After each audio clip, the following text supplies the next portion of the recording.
एगे तोर घर के दुआई जे गाड़ी चढ़ाइलो तोर घर के दुआई जे गाड़ी चढ़ाइलो से खातिर तोर घर टाटी लागलो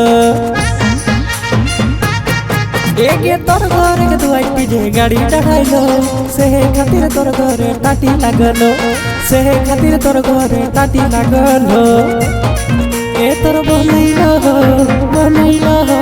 टाटी लगाई के की करो और हुड़का लगाई के की करो तोरा टाटी लगाई के कहाँ कहाँ छुओलो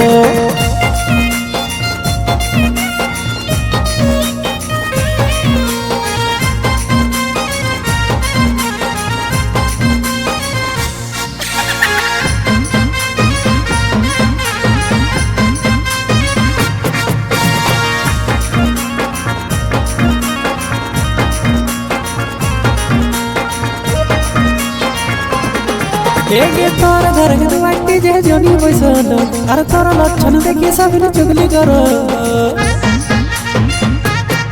एगे तोर घर के दुआई गेली जोनी बैसलो तोर लक्षण देखी सब चुगली करो ए तोर बहने ढुकलो तोर घर के बाटी गिला नहीं अंधार बोलो एगे तोर घर के बोल गिला नहीं बोलो तोर बहनो ये तोरा छड़ी गिनाई देलो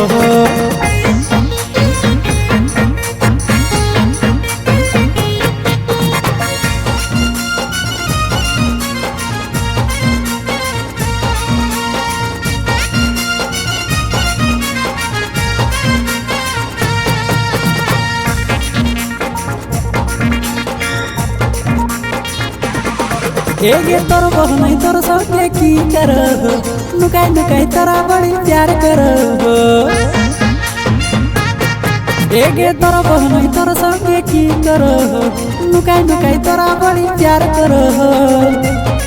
तोरा बजाइलो फसाइलो तोर बहिन के छाड़ के तोर से संगा करो तो तोर बहिन के छाड़ के तोर से बियाह करो तो तोर बहन ये तोरा बड़ी भालोबासो